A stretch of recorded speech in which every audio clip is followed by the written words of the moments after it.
Now, my voice is, this should remind you something, is the RF radio of the firefighters, which wants to have the possibility to mute your PA and come up with an alarming, evacuation alarming message or something like that. And this must be automatic, right? So you have the RF receiver of their microphone with a line level output, you put it into a line level input of your Prodigy, and you want to create this automatic switchover. So you have several ways of doing that, but the best way would be to use another input manager. So this is evac. Let's pretend to use my microphone for that.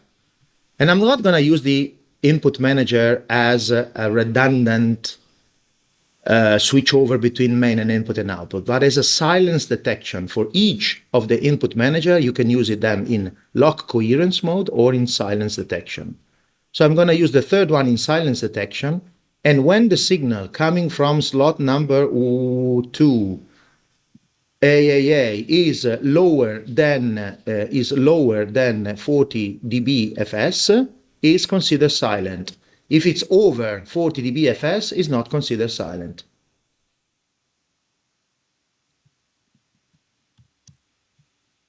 Reaction time 0, 0. So when the system is not silent, let's try to put that a little bit higher. So there's not.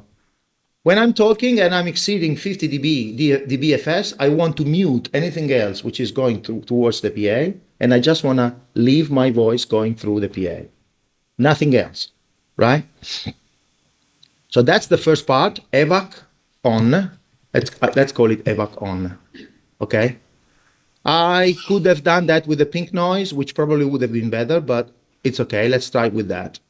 So are we good with the input manager? Shall we go through that or go? Anyway, we will play with that a little bit more. The input manager uses a lock coherence to have a redundant system.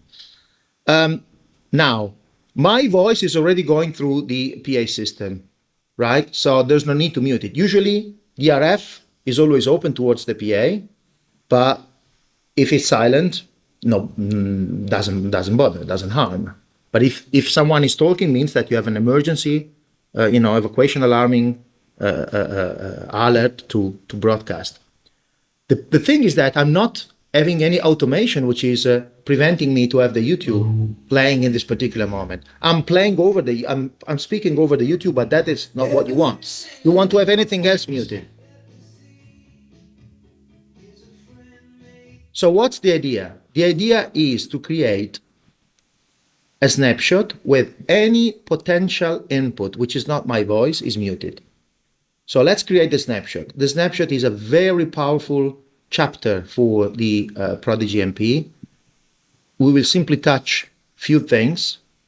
I'm going to create a new snapshot, which is called alarm on. What I want to recall from this alarm on, I have a very detailed scope recall set.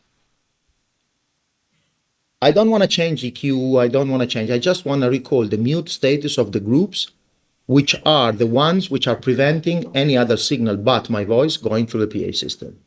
So I'm going to the groups, getting to the mute, and selecting into the scope set the mute of all the groups, even the one which are not used, because you never know. I cannot change the status of the main PA, but all the inputs. So this snapshot among thousands of different parameters is only recalling the status of the mute from this snapshot. So if in this snapshot the input channel were muted, the input channels in terms of groups were muted, the mute will be recalled.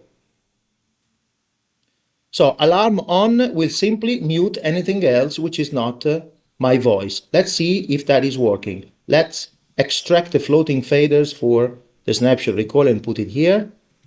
Close this down here. Unmute the YouTube.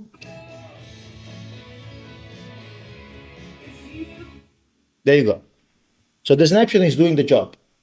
Whatever would have been the unmuted situation will be muted.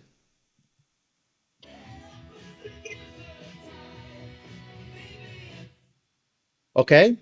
So we are halfway through. So we have the snapshot which is muting anything else but my voice. The problem is that we want that happening automatically. and not depending on the guy, which is maybe smoking dopes or something like that, which is not a good idea to give some security responsibility to people, but that happens. So you want to go to the PRODIGY.MP Automator. So you get to the license, you open the Automator. If you didn't buy the unlimited version, you might need to buy the license. If you have an unlimited, you have everything included. So you open the Automator and you say, triggers and action. What if this happen? Then do this. So you add a trigger, which is evac on. It's an internal device trigger, which is the status of an input manager. The input manager is the input manager evac. It's referred to the thing. It's a matter of silence. If that signal is not silent, then we have a problem.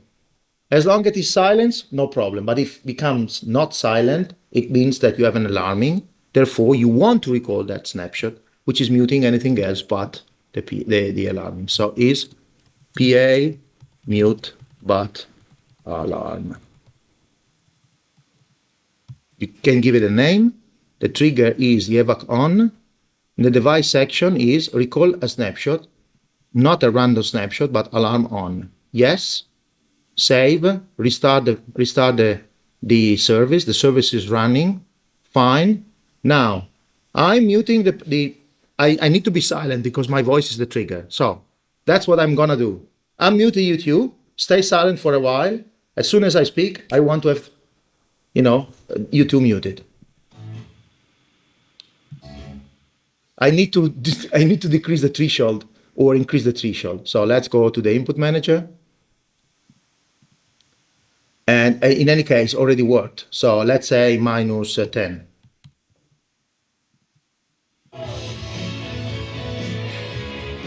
Ah!